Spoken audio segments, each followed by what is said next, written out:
Bueno, Joaquín, ¿con qué te quedas de esta jornada?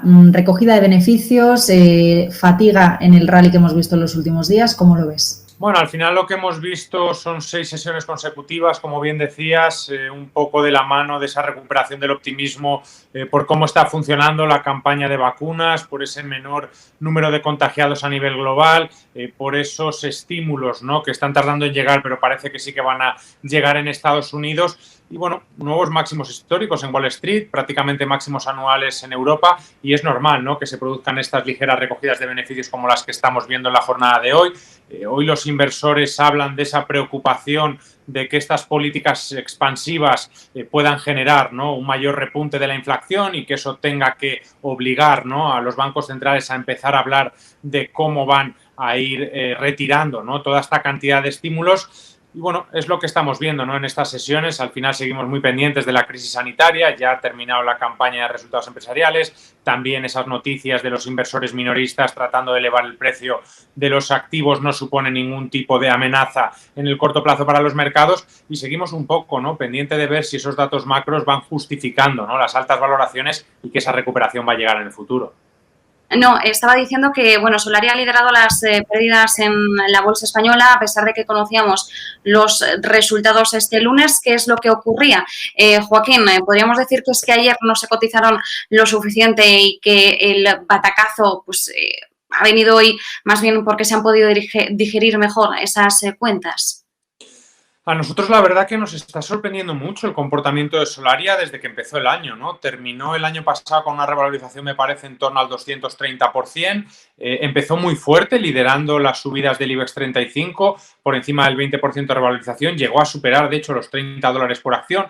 Luego, a principios del mes de enero, un informe de Goldman Sachs recomendando su inversión hizo que cayera en una sesión un 12%. Recuperó ese movimiento. Hace semana y media vimos como en 2 sesiones caía más de un 20% sin motivo aparente, parecía que era una recogida de beneficios. Recuperó de nuevo ese movimiento. Ayer, de hecho, antes de la presentación de resultados subía más de un 7% y hoy pues vuelve a ceder, ¿no?, un 10%. Está teniendo demasiadas variaciones de dobles dígitos. Parece que ahora los inversores interpretan que los resultados quizá no fueron tan buenos, que esperaban un mayor número de pedidos, que esperaban una mayor estimación de ingresos, que las perspectivas de la compañía quizá no sean tan realistas. A nosotros, desde luego, es una compañía que nos gusta, es una compañía que sí que pensamos que puede ser útil, por lo menos para este primer tramo del año, para mantener en cartera, pero nos está empezando a preocupar, ¿no?, la excesiva volatilidad.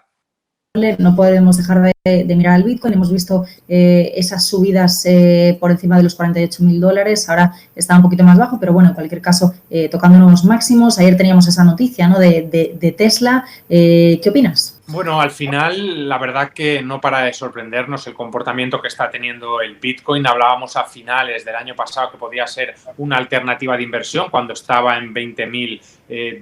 Es verdad que el año pasado se hablaba, bueno, de las mismas amenazas que siempre, ¿no?, que al final es una moneda que no está regulada por los organismos oficiales, que no tiene, bueno, tantos comercios electrónicos con los que se pueda pagar con ella, pero sí que es verdad que empezamos a ver un cambio de planteamiento de los inversores institucionales, que ya empezaron a incorporar criptodivisas dentro de los portfolios de sus clientes, lo que obviamente incrementó la demanda. Y durante este primer tramo del año, pues bueno, lo que hemos visto es mucho optimismo. Es verdad que este miedo, ¿no?, del que hablábamos al principio de la intervención, de presiones inflacionarias, está llevando a los inversores a tomar posiciones en activos reales, como puede ser inmobiliario, o en activos como el oro y la plata, y también se está empezando a poner en valor las criptodivisas, ¿no?, que pueden servir como protección a la inflación. Y luego, bueno, este último impulso por parte de Elon Musk, de Tesla, comprando más de 1.500 millones de Bitcoin, diciendo que va a aceptar pagos, ¿no?, en este tipo de criptodivisas para la venta de sus vehículos. Y bueno, ¿hasta dónde puede llegar? Es muy complicado, ¿no? Al final lo que hemos visto es que tras estas subidas vertiginosas normalmente llega una caída muy fuerte. Lo vimos a principios de año, llegó a tocar los 40.000, llegó a tocar, luego cayó de nuevo, ¿no?, a 29.000. Ahora lo tenemos cerca de $47.000. Puede que veamos otro retroceso, pero si algo nos ha enseñado el Bitcoin es que parece que la presión compradora es mucho más fuerte, ¿no?, que la presión vendedora en épocas de correcciones. Joaquín, una última pregunta. Bueno, hoy estamos viendo recortes, pero muy ligeros, realmente en el Dow Jones y en el Standard & Poor's 500. Veníamos de esos máximos históricos. ¿Cómo debemos contextualizar los movimientos de hoy? ¿Una mera recogida de beneficios en medio de la tendencia? Desde luego que sí, al final estamos hablando de que estamos en máximos históricos en Wall Street, con una economía todavía muy condicionada por las restricciones que hay para tratar de frenar la propagación del virus, ¿no? Es verdad que se ha adelantado mucho en la vacunación en Estados Unidos, ya es el tercer país del mundo que ha vacunado, que más vacunas, ¿no? Ha realizado, pero todavía es muy difícil, ¿no?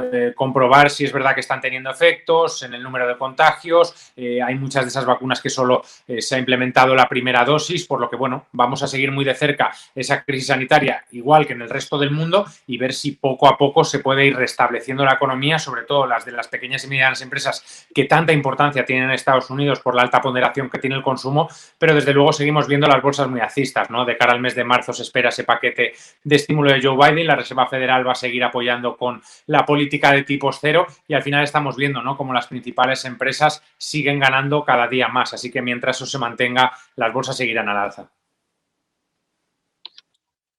Desde XTB, muchísimas gracias por acompañarnos. Gracias, Marta, también. Os despido y mañana más y mejor. Hasta mañana. Gracias. Hasta luego.